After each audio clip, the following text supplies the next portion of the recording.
Oh, hello there. Yeah, just doing some light reading, something to pass the time. Now, throughout our years in school, we're always told the same thing. Reading is power. Reading is freedom. Reading is dreaming with your eyes open. But is it really? I'll admit, I'm not really the biggest reader in the world. I mean, doing book projects was one of my least favorite things about school. I'm the kind of guy where if you hand me a book, my preconception about it is that it's gonna suck. But the more I thought about it, the more I wondered, how much of the books that we read in school do we actually remember? How much did these pieces of academic literature shape us in our formative years? Today I'm going to be doing a sort of retrospective on all the books that I read in school, or at least all the ones that I care enough about to remember. And I'll just be sharing my thoughts on them in about a sentence or two. Keep it nice and concise. Are there any patterns? What message was our education system trying to send us? How many of these books were even good? Well, we're gonna find out.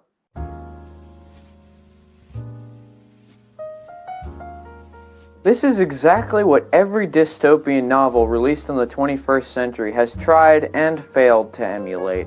Combining two of our favorite things in ninth grade, boats and Greek mythology. The plot was kinda weird and all the characters had really stupid names, but it was reasonably entertaining. Plus, all the girls loved it. Can't imagine why, though. Shakespeare has always been kind of hit or miss for me, where the good stuff is really, really good and the bad stuff is just atrocious.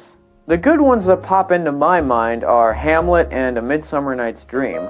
I love A Midsummer Night's Dream. It's just so nonsensical and bizarre, and plus there's like a billion characters, so everyone in our class got a chance to participate when we acted it out. And Hamlet is a classic. I mean, it's one of the most popular works in the English language. I do find it kind of regrettable that we got stuck watching the David Tennant version in class. Maybe it's just me, but it's kind of hard to take seriously when Doctor Who is performing all of his monologues looking like this. The greatest political satire of all time, whose fictional aspects are becoming increasingly less fictional as time goes on. I'll be honest, I thought this one was a little boring while reading it, but it's hard to deny how innovative it was, and the impact it left on modern popular culture. This is one that I enjoyed reading about a lot more than actually reading. Yes, we really read The Hunger Games in one of my English classes, which is an odd choice considering the entire plot revolves around child murder on television. Not saying kids weren't reading it on their own at the time, because they were. Just saying it's not something I'd really expect in a classroom setting. But Truman Capote really knows how to romanticize getting shot in the face with a shotgun, considering he was kind of in love with one of the serial killers he was writing about. Oof. A guy kills an old lady and thinks about it for 1,000 pages.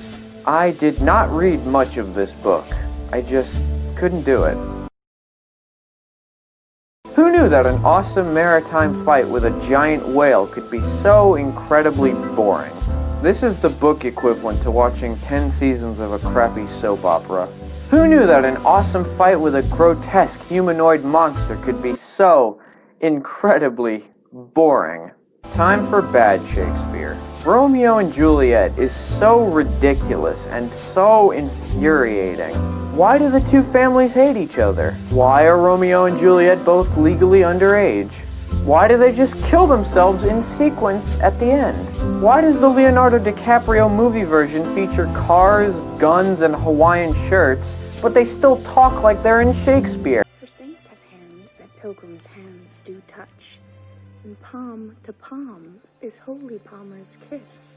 Have not saints' lips, and holy Palmer's too? Ay, a pilgrim, lips that they must use in prayer. So a bunch of guys get together and kill Julius Caesar.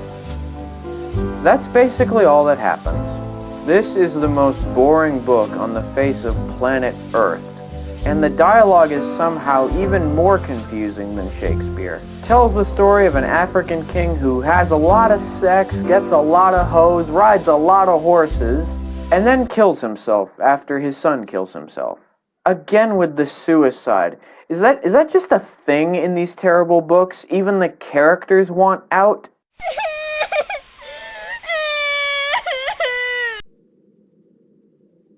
This one's going to take a lot more than just a couple sentences. The Awakening is so very bad. It's one of the most famous pieces of feminist literature, so I guess I'm a sexist for not enjoying it. The story revolves around this middle-aged woman named Edna Pontellier, who lives a life of luxury and wealth in southern Louisiana. The only problem? She's dissatisfied with her marriage and feels trapped in her oppressive society. Which would make sense if she was in like an unhealthy or abusive relationship. But no, it's stated over and over that her husband, Léonce, is very good to her and truly loves her. After he goes away for work, she begins a semi-affair with this younger dude named Robert, or Robert, as my teacher made us call him. Oh, the French and their stupid pronunciations.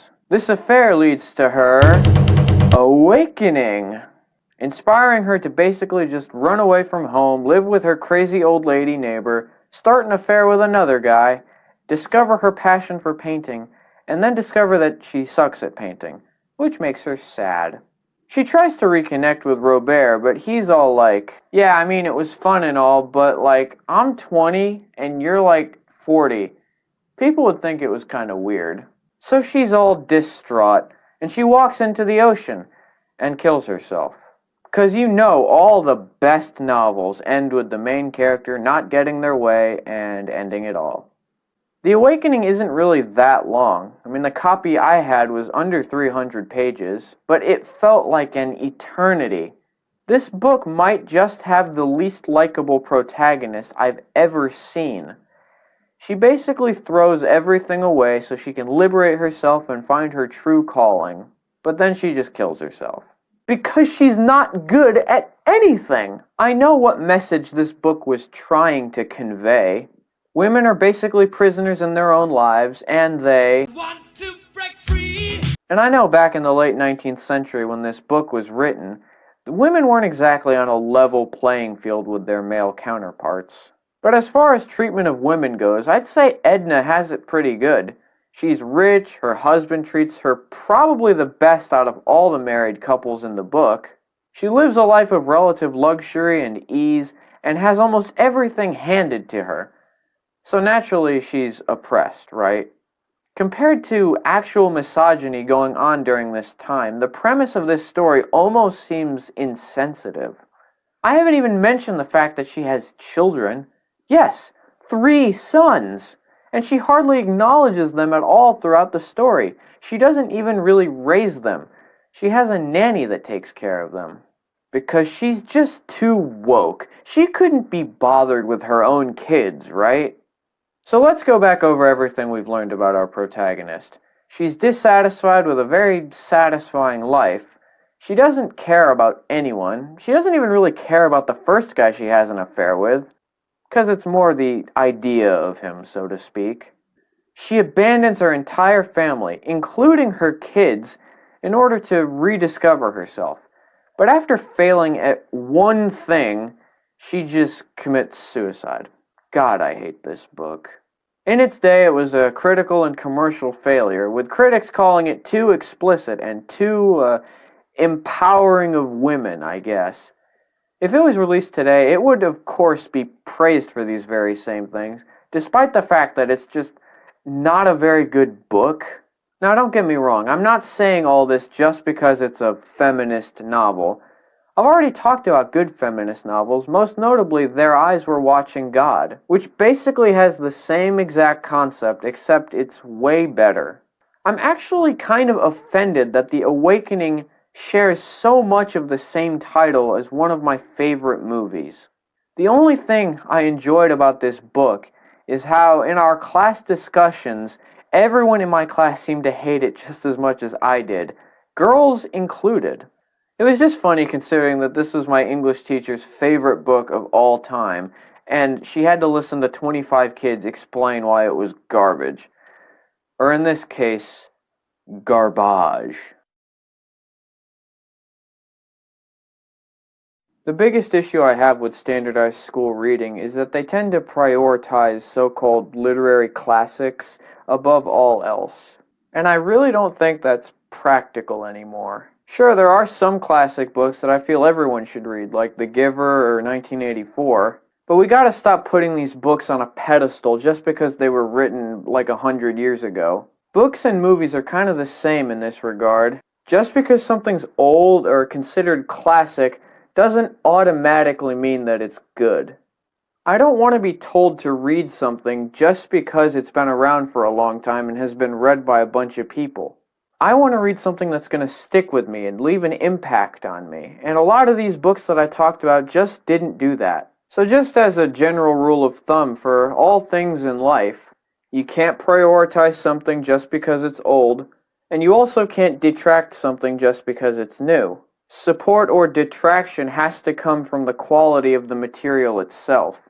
And as long as students learn to do that and learn to think for themselves and learn to make their own opinions on these classic pieces of literature, I think we're really going to see some growth in the coming generations. And maybe we can reinvent what it means to be classic. Alright, that is it for me. If you like this content, please subscribe to Roddy Mac, and I will see you next week.